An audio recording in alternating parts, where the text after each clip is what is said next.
Christmas ആർക്കു വേണ്ടി? 2024 Christmas ആചരണം കുറച്ച് ദിവസങ്ങൾക്ക് മുമ്പ് അവസാനിച്ചു.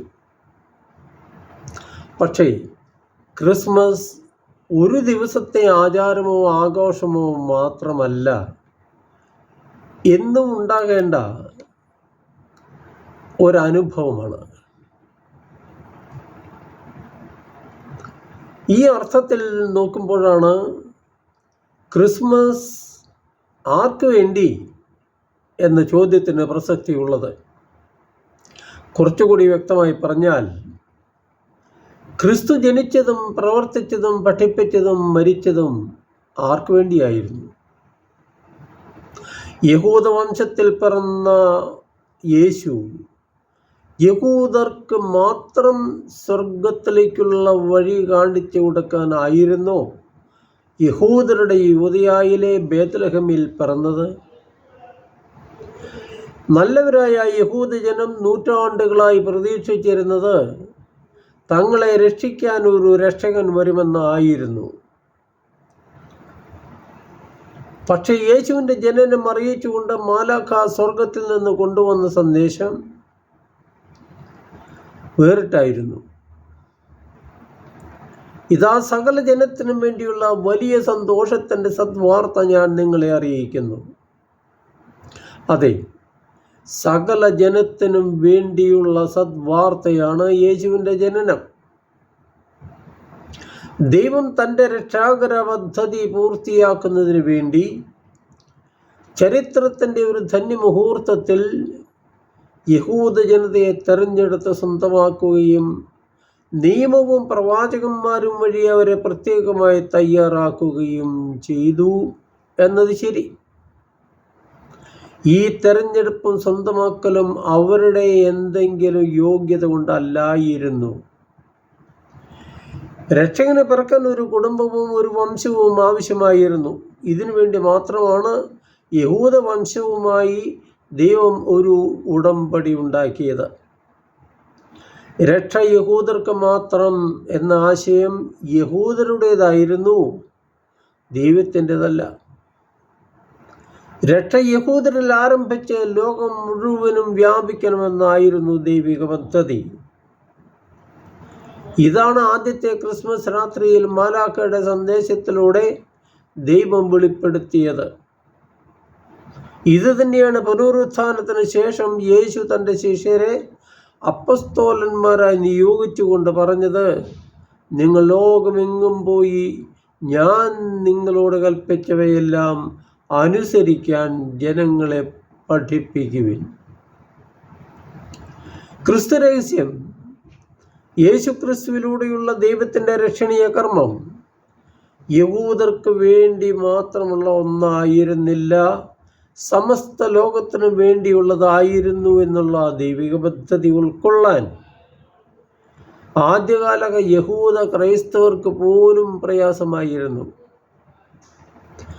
ഭൂരിപക്ഷം യഹൂദർക്കും അവരുടെ വംശത്തിൽ പിറന്ന് അവരുടെ ഇടയിൽ വസിച്ച് അത്ഭുതങ്ങളും രോഗശാന്തികളും പുത്തൻ ആശയങ്ങളും പഠനങ്ങളുമായി ജനസഹസ്രങ്ങളെ തന്നോട് ചേർത്ത് പിടിച്ച യേശുവിൽ തങ്ങൾ കാത്തിരുന്ന മിശിഹായെ തിരിച്ചറിയാൻ കഴിഞ്ഞില്ല. അവർ പ്രതീക്ഷിച്ചിരുന്നത് ആദർശ രാജാവായ ദാവീദിനെ പോലെ വീരശൂരനായ ഒരു രാജാവിനെയാണ്. റോമൻ ആധിപത്യത്തിൻ്റെ ഭാരമുള്ള മുഖം വലിച്ചെറിയാൻ ശക്തിയുള്ള ഒരു നേതാവിനെയാണ്. പാപികളെയും സമൂഹത്തിലെ അധസ്ഥിതരെയും ചേർത്ത് പിടിക്കുകയും മത നേതാക്കളുടെ കപടഭക്തിയെ കുറ്റപ്പെടുത്തുകയും ചെയ്യുന്ന യേശുവിൽ ദൈവത്തിൻ്റെ അഭിഷക്തനെ കാണാൻ അവർക്ക് കഴിഞ്ഞില്ല. യേശുവിനെ, പ്രത്യേകിച്ച് പുനരുത്ഥിതനായ ക്രിസ്തുവിനെ കർത്താവും ദൈവവുമായി സ്വീകരിച്ച ന്യൂനപക്ഷം വരുന്ന യഹൂദർ തങ്ങളിൽ രൂഢമൂലമായിരുന്ന യഹൂദ മാനസികത വെടിയാൻ തയ്യാറല്ലായിരുന്നു. വിജാതിയർ ക്രിസ്ത്യാനികളാകുന്നതിൽ അവർക്ക് താല്പര്യവുമില്ലായിരുന്നു. ഇനി ആകുന്നെങ്കിൽ തന്നെ അവർ യഹൂദ ആചാരങ്ങൾ പാലിക്കണമെന്ന് ശഠിച്ചു. ഇതിനെതിരെ ഒരു സമരമുഖം തന്നെയാണ് പണ്ഡിതനായ ഫരിസേയനിൽ നിന്ന് ക്രിസ്തുവിൻ്റെ അതിശക്തനായ അപ്പസ്തോലനായി മാറിയ പൗലോസ് തുറന്നത്. യഹൂദമതത്തിൻ്റെയും ആചാരാനുഷ്ഠാനങ്ങളുടെയും തടവറയിൽ നിന്ന് ക്രിസ്തു സന്ദേശത്തെ പുറത്ത് കടത്തുന്നതിൽ പൗലോസും കൂട്ടരും വിജയിച്ചു. ആദിമസഭാ നേതൃത്വവും അവരോട് ചേർന്ന് നിന്നു. അങ്ങനെ യേശു ക്രിസ്തുവിൻ്റെ രക്ഷയുടെ സന്ദേശം ലോകം മുഴുവനിലെയും സകല ജനങ്ങൾക്കും പ്രാപ്യമാകാനുള്ള വേദി തയ്യാറായി. ദൈവത്തിൻ്റെ രക്ഷാകര പദ്ധതി സകല ജനത്തിനും സന്തോഷവും സമാധാനവും പകർന്നുകൊണ്ട് ഇന്നും വികസിച്ചു കൊണ്ടിരിക്കുന്നു. പക്ഷേ ക്രിസ്തുവിൻ്റെ സ്നേഹ സന്ദേശം ഉൾക്കൊള്ളാൻ ബഹുഭൂരിപക്ഷം വരുന്ന ജനങ്ങളും മാനസികമായി തയ്യാറായിട്ടില്ല എന്ന സത്യം നിലനിൽക്കുന്നു. ക്രിസ്തുവിനെയും ക്രിസ്തു സന്ദേശത്തെയും തെറ്റിദ്ധരിപ്പിക്കുകയും ചെയ്യുന്നവർ നിരവധിയുണ്ട്. ചരിത്രപുരുഷനായ യേശുവിൻ്റെ വിമോചന സന്ദേശം അംഗീകരിക്കാതെ പ്രകൃതി ശക്തികളെ ആരാധിച്ച് അടിമത്തത്തിൽ കഴിയുന്നതാണ് ചിലർക്ക് സ്വാതന്ത്ര്യം. ഇവർ ക്രിസ്തു സന്ദേശത്തെയും സന്ദേശവാഹകരെയും എതിർക്കുന്നു. അതേസമയം യേശു ക്രിസ്തുവിനെ രക്ഷകനും ദൈവവുമായി സ്വീകരിക്കാത്ത തന്നെ ക്രിസ്തു എന്ന ഗുരുവിനെ, മനുഷ്യ സ്നേഹിയെ സ്നേഹിച്ച് ആരാധിക്കുന്ന അനേകായിരം അഭ്യസ്ത വിദ്യരുണ്ട് എന്നതും ഒരു സത്യം.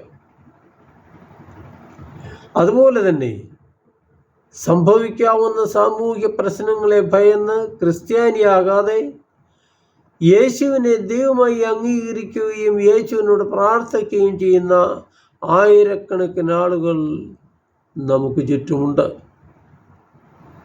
ക്രിസ്തു ലോകത്തിൻ്റെ പ്രകാശമാണ്. ക്രിസ്തു സന്ദേശം പുളിയുമാവ് പോലെയാണ്. അത് സാവധാനം ലോകത്തെ മുഴുവനും പുളിപ്പിക്കും.